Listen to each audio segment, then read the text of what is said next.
মুস্তাফিজ খেললে আইপিএলের মাঠ নষ্ট করে দিবেন ভারতীয় বেশ কিছু ধর্মীয় গুরুরা। শুধু তাই নয়, মুস্তাফিজকে দলে নিলে আরো ভয়ঙ্কর কিছুর হুমকি দিয়েছেন তারা। এর আগে এক ফেসবুক পোস্টে মুস্তাফিজকে নিয়ে বিদ্বেষ ছড়ায় দেশটির সমালোচিত কথিত সাংবাদিক ময়ূখ রঞ্জন দাস। এসব নিয়ে আরো শুনুন প্রতিবেদনে।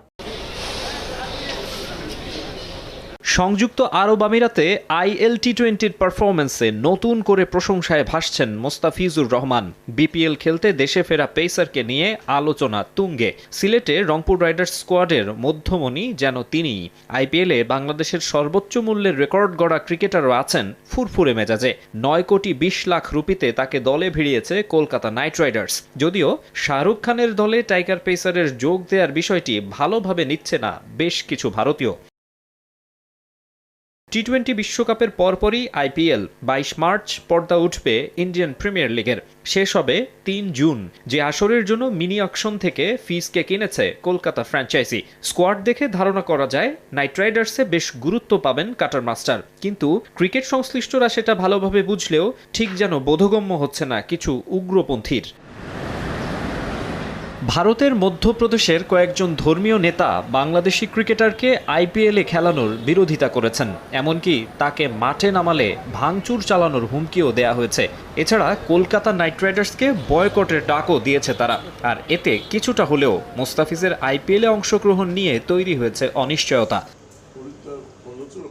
শেষ পর্যন্ত ফিজের খেলা না হলে শাহরুখের দলের জন্য খুব একটা সুখকর হবে না, কেননা দুর্দান্ত ছন্দে রয়েছেন কাটার মাস্টার। আইএল টি-20-তে রীতিমতো জাদু দেখিয়েছেন, মনে করিয়ে দিয়েছেন ক্যারিয়ারের শুরুর দিনগুলোর কথা। শিরোপা পুনরুদ্ধারের মিশনে ছন্দে থাকা মুস্তাফিজ হতে পারেন আইপিএলের 3 বারের চ্যাম্পিয়নদের তুরুপের তাস।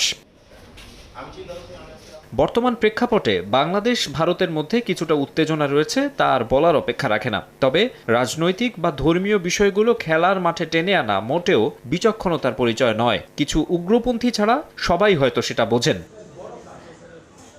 যদিও এমনিতেও মোস্তাফিজের পুরো আইপিএল খেলা হবে না। বিসিবির ক্রিকেট অপারেশনস থেকে জানানো হয়েছে জাতীয় দলের ম্যাচ খেলতে মাঝের কয়েকটা দিনের জন্য আবারও দেশে ফিরে আসতে হবে কাটার মাস্টারকে। সংযুক্ত আরব আমিরাতে আইএল টি-20-র পারফরম্যান্সে নতুন করে প্রশংসায় ভাসছেন মোস্তাফিজুর রহমান। বিপিএল খেলতে দেশে ফেরা পেসারকে নিয়ে আলোচনা তুঙ্গে। সিলেটে রংপুর রাইডার্স স্কোয়াডের মধ্যমণি যেন তিনিই। আইপিএলে বাংলাদেশের সর্বোচ্চ মূল্যের রেকর্ড গড়া ক্রিকেটারও আছেন ফুরফুরে মেজাজে। 9 কোটি 20 লাখ রুপিতে তাকে দলে ভিড়িয়েছে কলকাতা নাইট রাইডার্স। যদিও শাহরুখ খানের দলে টাইগার পেসারের যোগ দেওয়ার বিষয়টি ভালোভাবে নিচ্ছে না বেশ কিছু ভারতীয়।